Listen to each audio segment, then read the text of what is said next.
ఇక నిన్న రాష్ట్రపతి ముర్ము మేడం సురువు చేసింది కదా పార్లమెంట్ సమావేశాలు. ఇక ఇప్పుడు కేంద్ర ఆర్థిక మంత్రి నిర్మలా సీతారామన్ మేడం 2024-25 సంవత్సరానికి బడ్జెట్ను ప్రవేశపెట్టిందబ్బా.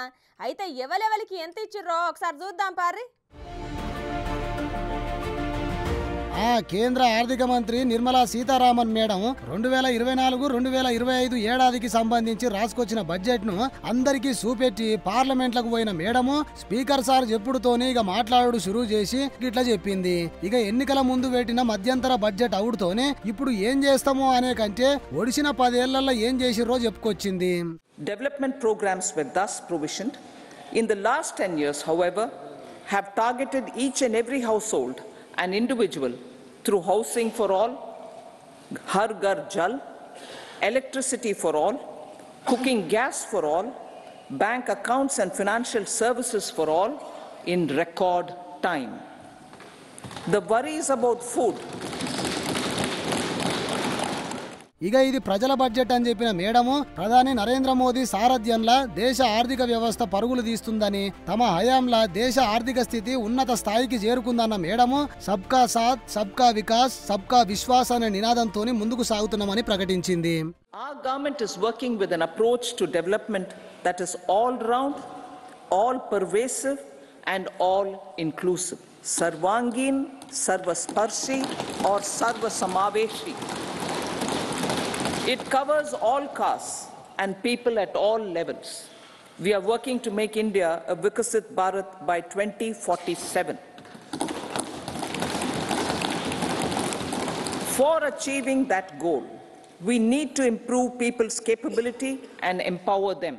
ఇక 2047 నాటికి దేశాన్ని అభివృద్ధి చెందిన దేశంగా తీర్చిదిద్దడమే లక్ష్యంగా పెట్టుకుని పని చేస్తున్నామని చెప్పిన మేడము 2047 నాటికి అసమానత పేదరికం కనపడకుండా చెయ్యుడు వికసిత భారత్ ప్రభుత్వ లక్ష్యం అని చెప్పి ప్రధాని ఆకాంక్షలను దృష్టిలో ఉంచుకొని పేదలు, మహిళలు, యువత, అన్నదాతల మీద మరింత దృష్టి పెడుతున్నామని చెప్పింది. వాళ్ళ అవసరాలు, ఆకాంక్షలకు అత్యధిక ప్రాధాన్యతనిస్తున్నాము.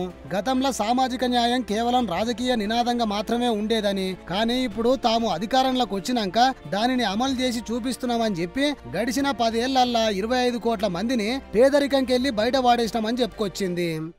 Our government will present a detailed roadmap for our pursuit of Vikasit Bharat.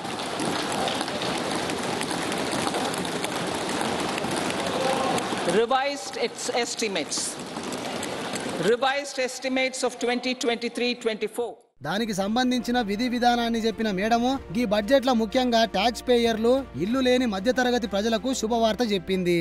Under the new tax scheme, there is now no tax liability for taxpayers with income up to 7 lakh rupees, up from 2.2 lakh rupees in the financial year 2013-14. The threshold for presumptive taxation for retail businesses was increased from 2 crores to 3 crores. Similarly, the threshold for professionals eligible for presumptive taxation was increased from 50 lakh rupees to 75 lakh rupees. Also, corporate tax rate was decreased from 30% to 22% for existing domestic companies and to 15% for certain new manufacturing companies. Honorable Speaker, sir, in the last 5 years, our focus has been to improve taxpayer services.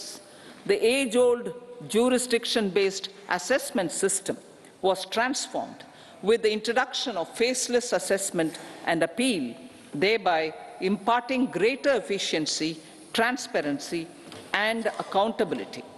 Introduction of updated income tax returns. అట్లనే పేదలకు 300 యూనిట్ల వరకు free current ఇయ్యనికే ready అని చెప్పిన madam దీంతోని మౌలిక వసతుల రంగానికి 11 లక్షల రూపాయలను కేటాయిస్తున్నట్లు ఆమె ప్రకటించింది.